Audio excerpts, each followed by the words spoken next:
नमस्कार, आप देख रहे हैं अपने उत्तराखंड और मैं हूं आप सभी के साथ आती। तो चलिए बुलेटिन की शुरुआत कर लेते हैं उत्तराखंड की बड़ी खबर के साथ। उत्तराखंड के मुख्यमंत्री पुष्कर सिंह धामी ने एक जनसभा को संबोधित करते हुए कहा कि हमने नकल विरोधी कानून लागू किया, ऐसे अनेक कानून हुए हैं।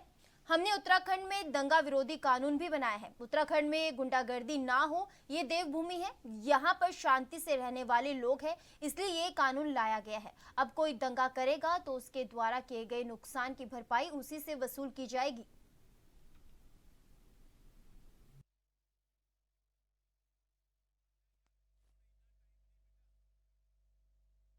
सब लोग आदरणीय योगी जी को सुनना चाहते हैं। मैं बहुत ज्यादा न कहते हुए केवल इतना ही कहना चाहता हूं कि आप सबकी सरकार उत्तराखंड के अंदर भी जो आपने सरकार बनाई है उसने बहुत सारे ऐतिहासिक काम किए हैं। यही हल्द्वानी में अभी भटजी बता रहे थे, जमरानी बाग जो कई दशकों से रुका हुआ था, जमरानी बाग को यहाँ स्वीकृति मिल गई है। भाइयों बहनों, आदरणीय प्रधानमंत्री जी का हम धन्यवाद करना चाहते हैं। HMT की जो फैक्ट्री है उसकी जमीन भी हमको मिल गई है। जल्दी यहाँ हाईकोर्ट शिफ्ट होने वाला है। इसके साथ साथ यहाँ पर स्पोर्ट्स यूनिवर्सिटी बनने वाली है। हल्द्वानी शहर हमारा 2200 करोड़ रुपए की लागत से इसका पूरा मास्टर प्लान उस पर काम होना शुरू हो गया है। पिछले दिनों ही हमने 700 करोड़ रुपए की योजनाओं का यहाँ लोकार्पण शिलान्यास किया था। अनेक कामों को आगे बढ़ाया जा रहा है। इस बार राष्ट्रीय खेलों की मेजबानी भी हम सबको करनी है। हम सब लोग उसके लिए भी तैयार हैं।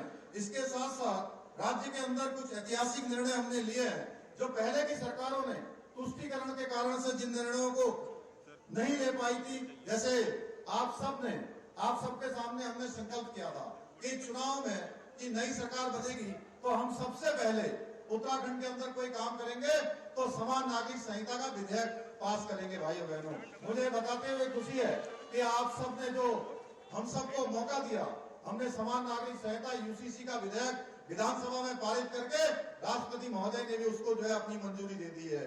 भाइयों बहनों, इसी प्रकार से नकल विरोधी कानून लागू किया गया। लैंड जिहाद के खिलाफ यहाँ पर कार्रवाई हुई है। महिलाओं को 30% का आरक्षण, धर्मांतरण विरोधी कानून, ऐसे अनेक काम हुए हैं। अभी हमने एक महाराज जी से वहीं से प्रेरणा लेते हुए दंगा रोधी कानून भी उत्तराखंड के अंदर बना दिया है। भाइयों बहनों, आपने देखा कि वन भूमपुरा क्षेत्र में जिस प्रकार से वहां पर उपद्रव करने का प्रयास किया गया, हमारे पुलिस के लोगों को, महिला पुलिस कर्मियों को, हमारे पत्रकार भाइयों को जिस प्रकार से जान से मारने की कोशिश की गई, भाई वैसे ऐसी इन घटनाओं की अब उत्तराखंड में पुनरावृत्ति न हो, क्योंकि उत्तराखंड देवभूमि है। यहाँ शांति से रहने वाले लोग हैं, आपस में एक दूसरे के साथ प्रेम पूर्वक रहने वाले लोग हैं। इस प्रकार की घटनाओं की यहाँ पुनरावृत्ति न हो, इसलिए हम दंगा रोधी कानून लेकर आए हैं। अब अगर कोई भी दंगा करेगा, कोई भी तोड़फोड़ करेगा, कोई सरकारी संपत्ति, निजी संपत्ति का नुकसान करेगा तो उसकी एक एक पाई की भरपाई उसी दंगा करने वाले से वसूल की जाएगी। भाइयों बहनों, आज हम जहां संस्कृति और विरासत का सम्मान करने वाली हमारी पार्टी है भाजपा है, जिसका नारा है सबका साथ, सबका विकास, सबका विश्वास और सबका प्रयास, तो वहीं दूसरी ओर कांग्रेस और उसके गठबंधन के दल हैं जिनका एक ही लक्ष्य है, मैं और मेरा परिवार और उनका विकास। भाइयों बहनों, ये तुष्टीकरण का जहर बोलकर अभी 5 दिन पहले कांग्रेस पार्टी का घोषणा पत्र जारी हुआ है। एक तरफ देवभूमि उत्तराखंड को ये गौरव प्राप्त हो गया कि हमने समान नागरिक संहिता का विधेयक पारित कर दिया। कांग्रेस नेता प्रियंका गांधी वाड्रा ने नैनीताल के रामनगर में एक सार्वजनिक रैली को संबोधित करते हुए कहा कि कब तक कांग्रेस को दोष देते रहेंगे। पिछले 10 वर्षों से कांग्रेस का राज नहीं है, 10 वर्षों से इनकी पूर्ण सत्ता है। कहते हैं 400 पार और अधिक बहुमत चाहिए और सत्ता चाहिए। कहते हैं कि 75 वर्षों में कुछ नहीं हुआ। अगर नहीं हुआ तो उत्तराखंड में इतना हुनर कहां से आया? IIT, IIM और देश में IIMS कहां से आए? अगर पंडित जवाहरलाल नेहरू ने 1950 के बाद इन्हें नहीं बनाया होता तो क्या आज ये संभव था? तो ये बड़ी बड़ी बातें, टूरिज्म, ये वो, ऐसी स्कीम वैसी स्कीम, तो सच्चाई पे क्यों नहीं उतर रहे हैं? तो रोजगार क्यों नहीं है आपके प्रदेश में? आपको बाहर क्यों जाना पड़ रहा है? इतना हुनर है। कुछ दिनों पहले मैं विदेश में थी, विदेश में एक रेस्टोरेंट में थी, तो एक व्यक्ति आए मेरे पास कि फोटो खींच लूं मैं आपके साथ। मैंने कहा खींचिए। कहाँ के हैं? मैं उत्तराखंड का हूँ। क्या करते हैं? खाना पकाता हूँ। और उन्होंने मुझे बताया कि कितने हुनर के साथ कितने सारे उत्तराखंडी लोग बाहर विदेश में शेफ बने हुए हैं, बड़े बड़े ऐसे कार्य कर रहे हैं, लेकिन उनको यहाँ पे आपके अपने प्रदेश में रोजगार नहीं मिल रहा है। हम क्या कह रहे हैं? हम एक सीधी सी बात कह रहे हैं, जहां भी जाती हूं मैं यही कहती हूं, चुनाव को मुद्दे पर लड़वाओ।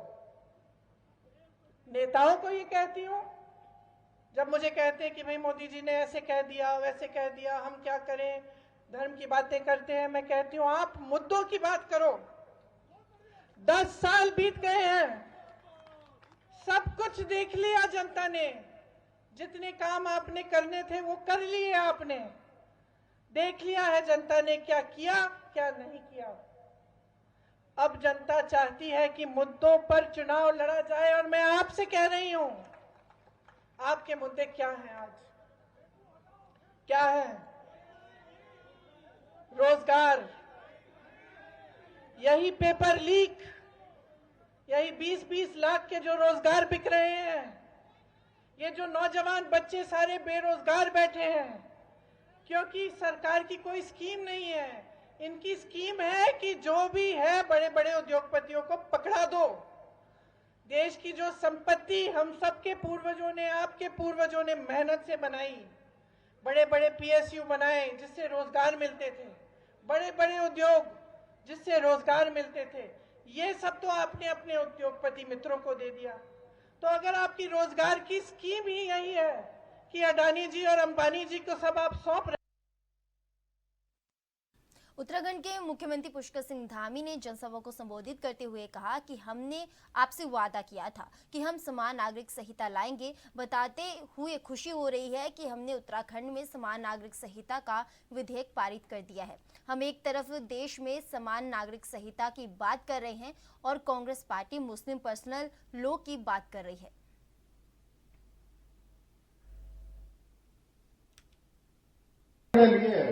कड़े फैसले लिए जो राज्य के हित में लिए, चाहे हमने आपसे वादा किया था हम समान नागरिक संहिता लाएंगे। भाइयों बहनों, मुझे आज ये बताते हुए खुशी हो रही है कि 50% आबादी का पूरा कानून समान नागरिक संहिता का विधेयक हमने उत्तराखंड के अंदर पारित कर दिया। राष्ट्रपति महोदय ने भी हमको स्वीकृति प्रदान कर दी है। अब हम एक तरफ देश में समान नागरिक संहिता की बात कर रहे हैं और कांग्रेस पार्टी मुस्लिम पर्सनल लॉ की बात करती है। भाई कहती है कि मुस्लिम पर्सनल लॉ जो कहता है हमारी सरकार आएगी तो हम उसको लागू करेंगे। एक तरफ मोदी जी कहते हैं, हम लोग कहते हैं, उत्तराखंड की जनता कहती है कि आप देश के अंदर ये कानून लागू होना चाहिए सबके लिए, कोई किसी वर्ग का हो, जाति का हो, धर्म का हो, संप्रदाय का हो, किसी पंथ का हो, सबके लिए देश में एक समान कानून लागू होना चाहिए। उत्तराखंड को एक गौरव प्राप्त हो गया। और सोच इनकी देखिए, ये कहते हैं मुस्लिम पर्सनल लॉ का जो कानून है वो देश के अंदर लागू होना चाहिए। भाइयों बहनों, आप बताइए, मुस्लिम पर्सनल लॉ लागू होना चाहिए या समान नागरिक संहिता लागू होनी चाहिए? बताइए, जोर से बताइए।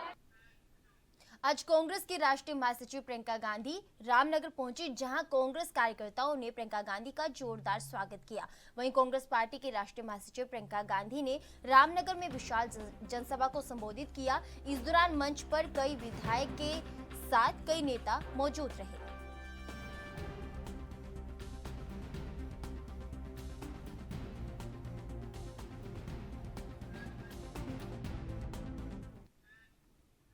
उत्तराखंड के पूर्व मुख्यमंत्री तीरथ सिंह रावत ने पत्रकार वार्ता को संबोधित करते हुए कहा कि तीरथ सिंह रावत ने ये बात कही कि मैं लगातार लोकसभा चुनाव में पूरे प्रदेश का भ्रमण कर रहा हूं और जनता का इस बार भी आशीर्वाद बीजेपी के पक्ष में मिलने जा रहा है। उन्होंने कहा कि इस बार बीजेपी लोकसभा चुनाव में 370 सीटें जीत कर आ रही है और एनडीए 400 सीटें जीत कर आने वाली है। तीरथ सिंह रावत ने कहा कि प्रधानमंत्री नरेंद्र मोदी के नेतृत्व में विकसित भारत की ओर हम तेजी से आगे बढ़ रहे हैं। वहीं पूर्व सीएम तीरथ सिंह रावत ने कहा कि उत्तराखंड में बिजली, पानी जैसी तमाम मूलभूत सुविधाओं में इजाफा हुआ है।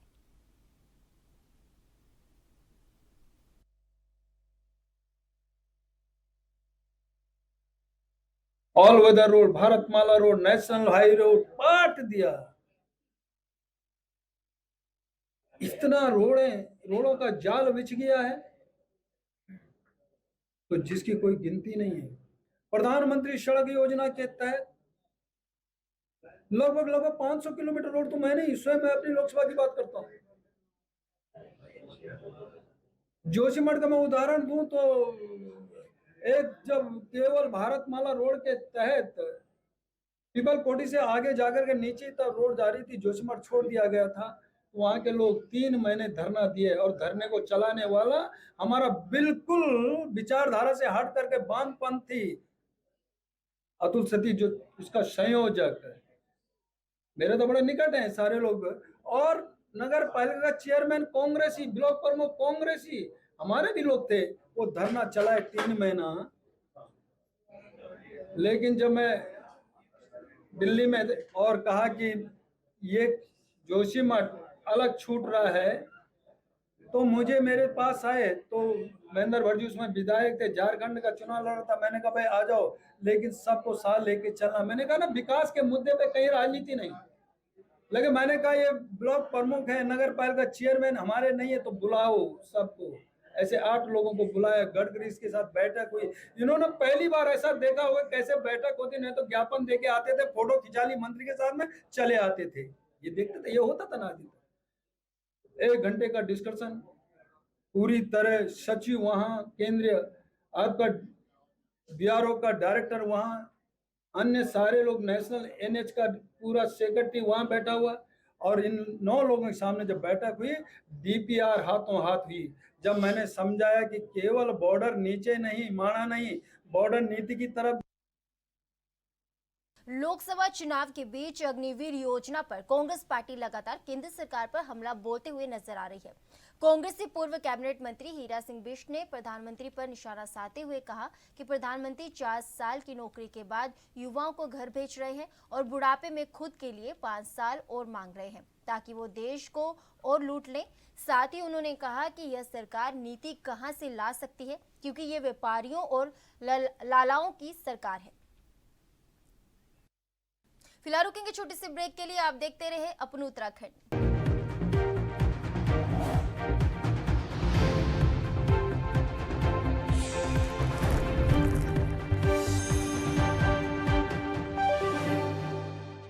ब्रेक के बाद अपन उत्तराखंड में एक बार फिर आप सभी का स्वागत है। बढ़ते हैं आगे की खबरों की ओर। उत्तराखंड में आगामी लोकसभा चुनाव में 75% से अधिक संख्या में मतदान कराने के लिए उत्तराखंड चुनाव आयोग लगातार कड़े प्रयास कर रहा है, जिसे देखते हुए अब गर्भवती महिलाओं को मतदान के लिए पोलिंग बूथ तक लाने के लिए भी सुविधा उपलब्ध कराई जाने की तैयारी की जा रही है।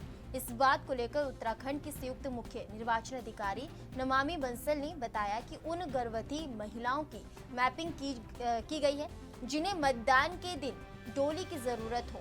साथ ही उन्होंने कहा कि जो हेल्थ मैनेजमेंट प्लान बनाया गया है उसमें पोलिंग बूथ के नजदीकी एम्बुलेंस चालक का मोबाइल नंबर वितरित कर दिया गया है ताकि जो गर्भवती महिला मतदान करने पोलिंग बूथ पर आए तो उन्हें पर्याप्त सुविधा उपलब्ध कराई जा सके।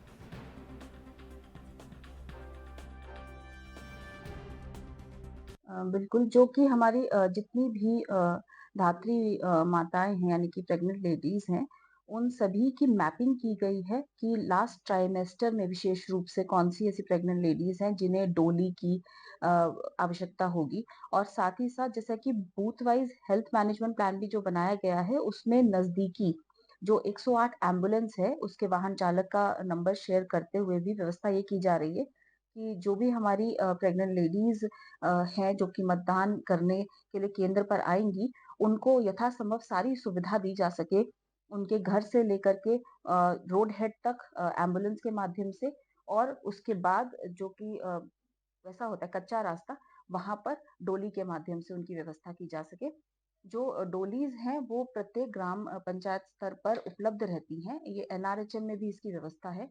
उसी के जरिए सभी जो डीईओज हैं, डिस्ट्रिक्ट इलेक्शन ऑफिसर्स हैं, उन्होंने उसको मैप करते हुए। आगामी लोकसभा सामान्य निर्वाचन के प्रथम चरण के मतदान के लिए अब कुछ ही दिन बचे हैं, लेकिन जोशीमठ प्रखंड के दूरदराज गांव डुमक में ग्रामीण की सड़क को लेकर लंबे समय से आंदोलनरत थे। ऐसे में वोट की कहानी में सड़क का किस्सा इस बार हावी हो रहा है। ग्रामीण अंकित भंडारी और अन्य लोगों का कहना है कि आज से गांव डुमक के हर रास्ते गली में वोट बहिष्कार के पोस्टर लगे होंगे। युवा मंगल दल डुमक ने और महिला मंगल दल ने भी भाग लिया।